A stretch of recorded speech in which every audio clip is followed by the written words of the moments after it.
Shalom, selamat berjumpa kembali dalam Roti Hidup, program dari jemaat kita, Jemaat Immanuel Batakang.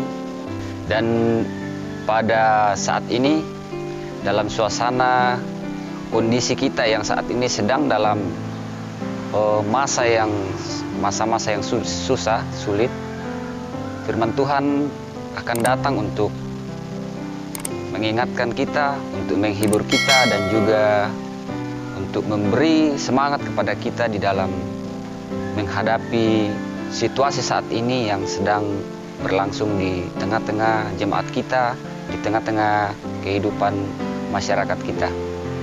Sebelum kita membaca dan merenungkan sebagian kecil daripada firman Tuhan ini, mari kita berdoa. Ya Bapa yang ada dalam kerajaan surga, pada saat ini Tuhan, kami datang mengucap syukur di hadapan hadirat-Mu atas anugerah kehidupan, karunia kesehatan yang Tuhan masih karuniakan kepada kami. Terima kasih ya Bapa di surga. Pada saat ini kami akan membuka dan membaca sebagian kecil daripada firman-Mu ya Tuhan. Karena Engkau hadir memimpin kami, sehingga firman-Mu yang akan kami renungkan bersama-sama pada saat ini boleh kami pahami dan boleh kami mengerti.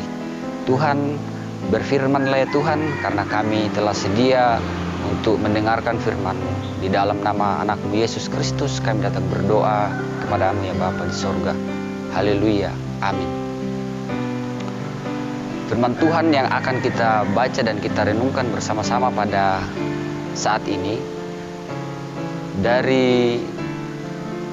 terpilih dari kitab surat Paulus, kitab Perjanjian Baru, 1 Korintus 12 ayat 1 sampai ayat yang ke-11. Firman Tuhan berbunyi demikian. Rupa-rupa karunia, tetapi satu roh. Sekarang tentang karunia-karunia roh, aku mau saudara-saudara supaya kamu mengetahui kebenarannya.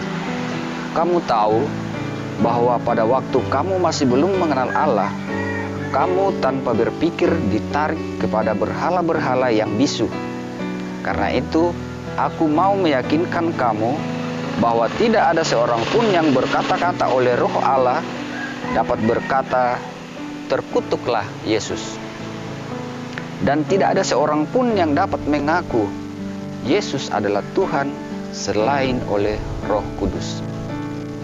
Ada rupa-rupa karunia, tetapi satu roh. Dan ada rupa-rupa pelayanan, tetapi satu Tuhan. Dan ada berbagai-bagai perbuatan ajaib, tetapi Allah adalah satu yang mengerjakan semuanya dalam semua orang. Tetapi kepada tiap-tiap orang dikaruniakan penyataan roh untuk kepentingan bersama. Sebab kepada yang seorang roh memberikan karunia untuk berkata-kata dengan hikmat, dan kepada yang lain roh yang sama memberikan karunia berkata-kata dengan pengetahuan. Kepada yang seorang roh yang sama memberikan iman, dan kepada yang lain ia memberikan karunia untuk menyembuhkan. Kepada yang seorang roh memberikan kuasa untuk mengadakan mujizat, dan kepada yang lain ia memberikan karunia untuk bernubuat, dan kepada yang lain lagi ia memberikan karunia untuk membedakan bermacam-macam roh. Kepada yang seorang ia memberikan karunia untuk berkata-kata dengan bahasa roh, dan kepada yang lain ia memberikan karunia untuk menafsirkan bahasa roh itu. Tetapi semuanya ini dikerjakan oleh Roh yang satu dan yang sama, yang memberikan karunia kepada tiap-tiap orang secara khusus seperti yang dikehendakinya. Amin, firman Tuhan. Ya, di dalam pembacaan kita pada saat ini dengan tema Tuhan sumber berkat, di mana dalam kitab kiriman Rasul Paulus kepada jemaat di Korintus,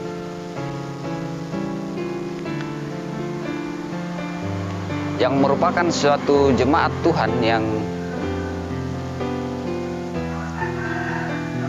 syarat dengan berbagai-bagai karunia yang istimewa dari Tuhan. Mereka menyadari akan hal itu, tetapi di dalam prakteknya mereka itu lebih memperhatikan tentang karunia-karunia itu yang mereka miliki. Ya, seperti orang yang bisa membuat mujizat, seperti orang yang bisa, ada yang mereka yang bisa menyembuhkan orang sakit. Di antara mereka juga ada yang bisa menerjemahkan bahasa roh, dan ada juga di antara mereka yang bisa menggunakan bahasa-bahasa roh.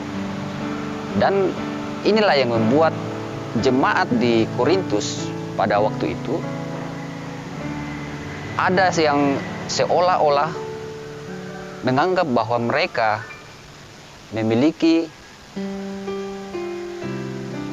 kehebatan-kehebatan yang tidak dimiliki oleh anggota jemaat yang lainnya. Sehingga mereka itu cenderung seperti menganggap bahwa mereka itu adalah istimewa dari antara sekian anggota jemaat yang ada pada saat itu. Sehingga Rasul Paulus menentang cara pandang, cara berpikir mereka tentang karunia-karunia roh yang dikaruniakan oleh Allah kepada mereka. Ya, jadi mereka tidak lagi fokus bahwa mereka mendapatkan itu dari Allah, tetapi mereka lebih mengutamakan bahwa mereka adalah orang yang hebat, orang yang mampu, sehingga mereka tidak ada lagi pendapat bahwa mereka itu sebenarnya untuk siapa dan dari siapa. Sehingga cenderung mereka lebih memegahkan diri sendiri karena mereka memiliki karunia-karunia tadi. Iya, manusia kita ini adalah cuma sebagai alat yang dipakai oleh Tuhan. Kita sebenarnya tidak mempunyai kemampuan ataupun kekuatan apapun, tetapi Tuhanlah yang mengaruniakan kepada kita kemampuan yang kita miliki pada saat ini. Misalnya di tengah-tengah kehidupan nyata kita, di dalam kehidupan kita sehari-hari pada saat ini di mana kita berada, kita memang memiliki berbagai-bagai talenta. Ada yang memiliki karunia yang lebih, ada yang tidak. Tetapi sebenarnya kita harus menyadari bahwa sebenarnya apa yang kita miliki atau apapun yang kita mampu lakukan, sebenarnya itu adalah karena karya Allah kepada kita, sehingga kita mampu untuk melakukan ini, mampu melakukan itu, bisa ini ataupun bisa begini, melakukan hal-hal yang tidak bisa dilakukan oleh orang lain. Itu merupakan sebuah karunia dari Tuhan. Sehingga kita diingatkan oleh firman Tuhan pada saat ini bahwa apapun yang kita mampu lakukan, apapun yang kita mampu kerjakan, semuanya itu datangnya daripada Tuhan, datangnya daripada Allah. Tidak ada yang datang dari diri kita sendiri, sehingga itu membuat kita jadi jumawa, jadi sombong, kita menjadi tinggi hati karena kita merasa kita lebih hebat daripada orang-orang lain. Disinilah Rasul Paulus menyampaikan surat ini kepada jemaat di Korintus, karena di jemaat Korintus pada saat itu terjadi hal-hal yang demikian. Kiranya di tengah kita, di jemaat kita di sini, di Immanuel Batakan ataupun dimanapun kita berada, kita bisa memahami bahwa karunia yang kita miliki itu adalah asalnya daripada Tuhan, dan kita akan pakai untuk kemuliaan Tuhan. Jadi jangan untuk kita mencari nama, jangan kita pakai untuk memuji diri sendiri, sehingga akan mendatangkan dosa buat kita. Kiranya firman Tuhan yang singkat ini boleh kita pahami, dan kiranya Tuhanlah yang memampukan kita untuk melakukannya dan mempraktekkannya di dalam kehidupan kita setiap saat. Amin firman Tuhan. Mari kita berdoa. Terima kasih ya Bapa di sorga, kami datang mengucap syukur di hadapan hadirat-Mu pada saat ini Tuhan.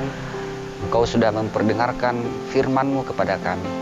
Kami tidak mampu untuk memahaminya Tuhan lebih jauh, tetapi Tuhanlah yang akan mengaruniakan kami kemampuan untuk bisa memahaminya. Kiranya firman-Mu ini boleh menjadi roti hidup di dalam kehidupan kami, membuat kami senantiasa hidup di dalam iman kami kepadamu. Tuhan Allah Bapa dalam surga, inilah doa kami Tuhan. Di dalam nama anak-Mu Yesus Kristus kami datang berdoa kepadamu ya Bapa. Amin.